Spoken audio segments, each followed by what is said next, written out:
Hello and welcome to Reel to Reel. It's been almost a year since the tragedy in Newtown where 20 first graders and 6 educators were gunned down at Sandy Hook Elementary School. The pain and suffering of the victims' families is unimaginable. Tonight we take you to this small Connecticut town for the first of 2 reports as we hear from the pastor of St. Rose of Lima Parish in Newtown, where 8 of the young victims were members. Recently, CAROLEE MCGRATH sat down with Monsignor Robert WEISS to learn how faith has helped people pull through, as well as see a remarkable image that a parishioner captured that very day, which has brought comfort to all who see it.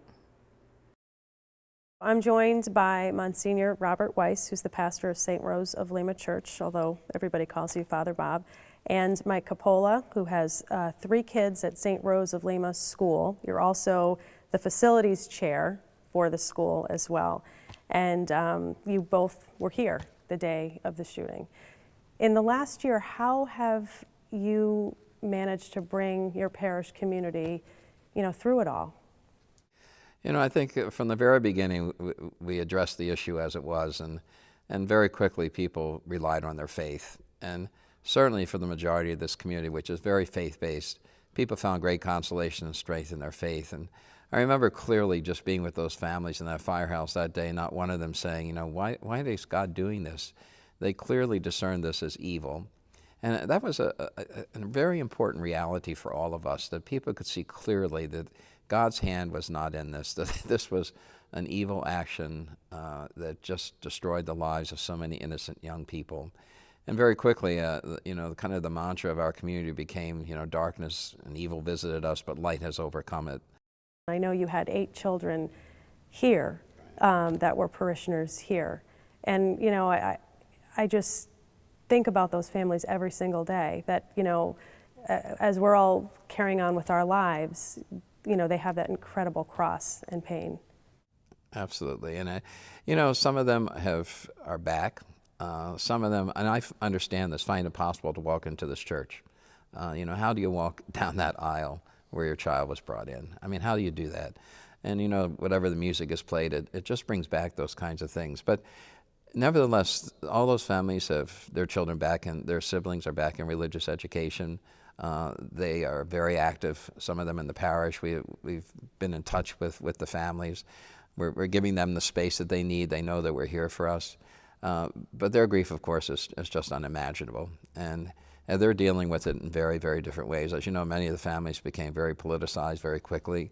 Some of them found consolation in that. Others have just become very quiet and almost disappeared in the community.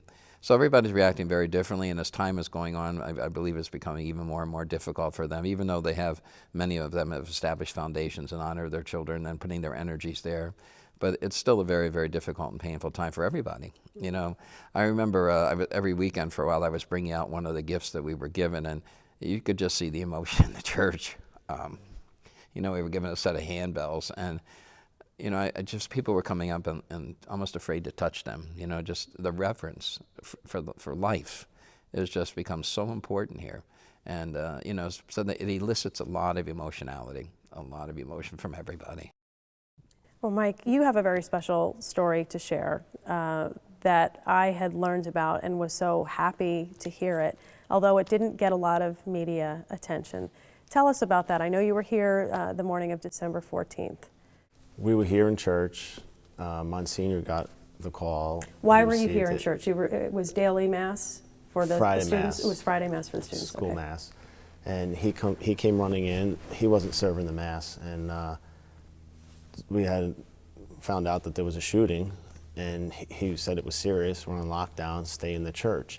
I just didn't feel that I was going to do any good being in the church. I wanted to be outside. And I went outside, and everybody was on lockdown, the school, the church. We ran back, him and I had to run back up to preschool. We had to make sure that they were okay. He came back into the church, and I stayed up there because I could kind of see at the top of the campus. And then I kept getting phone calls from friends of mine saying that there were shooters in the school behind us, and they were just getting misinformation. And I started getting worried. There were no cops here. They were going down to Sandy Hook, and I could just hear them keep passing here and passing here. And I didn't know what to do if somebody came out after our school or whatever, because now it started to, you know, become so real to me.